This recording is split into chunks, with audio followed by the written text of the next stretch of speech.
A Friday ruling by a federal judge in New York has sided with a New York Times lawsuit against Pete Hegseth and the Pentagon under specific conditions or terms. The lawsuit stated that by keeping or restricting access to the press, to the Pentagon for press briefings, and only allowing certain reporters in that abided to the new rules set by the Pentagon and Pete Hegseth for more favorable coverage of the Trump administration and their policies overseas and current wars and stuff and so forth. The federal judge found it to be unlawful and a violation of the First and Fifth Amendment of the freedom of the press and due process. Now, this isn't the first time the Trump administration has tried to undermine democracy and the Constitution by trying to eliminate the freedom of the press, free speech, due process, and so on and so forth. The Trump administration seems to think that by eliminating and bullying and labeling people with different opinions who challenge and question their decisions and calling them losers or fake news, that it's going to sway the public to the administration's side. It's not.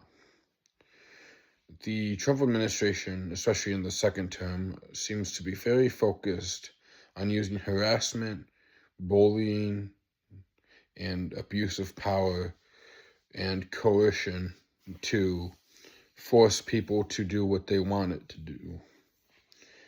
It's attempting to take away the freedom of speech, the freedom of independence.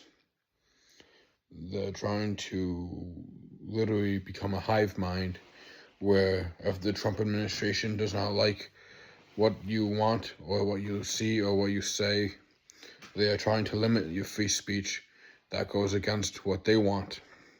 And that is why the federal judge, or one of the reasons the federal judge struck down the ruling on the new rules by the Pete Hegseth Pentagon.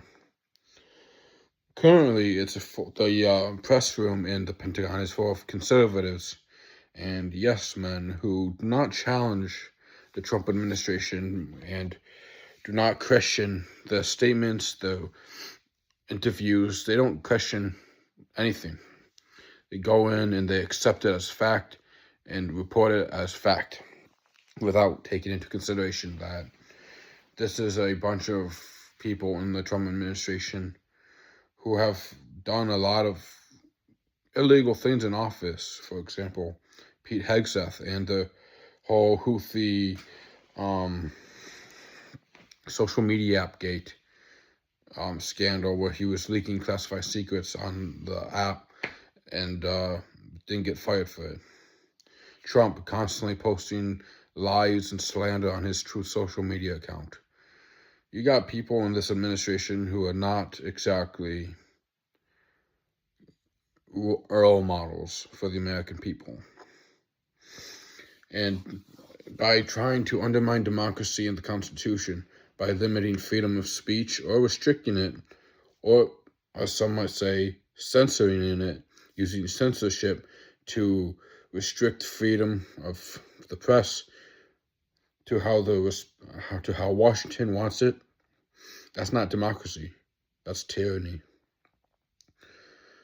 But it will be interesting because everyone, if you follow the Trump administration closely or you just need something to do while you're on the John and you happen to read articles from Trump, the Secretary, Carol Levitt, Marco Rubio, Pete Hegseth, this goes on.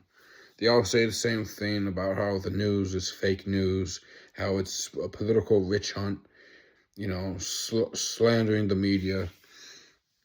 Honestly, I think the media scares these people, and for a good reason too, because Trump's on the list, and you know what list I'm talking about, which is also what most people are suspicious is why he started the war in Iran. But it's just fascinating how the media has become an enemy of the government for some reason, despite in the Constitution of the United States of America how it is the right of a free and independent press to continue to give information to the public to help spread and preserve a democracy, to help people stay informed about the good, bad, and horrible decisions the elected officials make.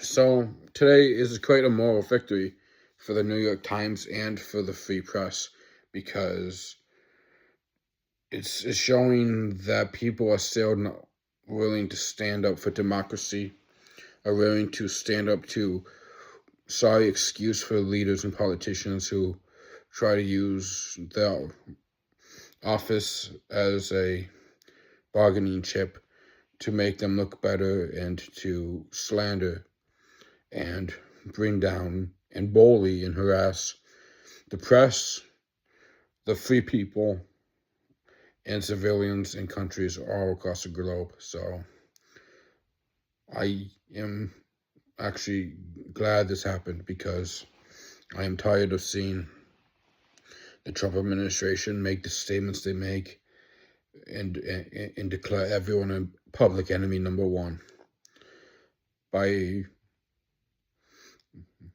restricting the flow of information, the free flow of information. You are not a democracy. You are heading into a authoritarianism, tyrannical empire, and I fear the U.S. may be already on that path. Yeah, not good.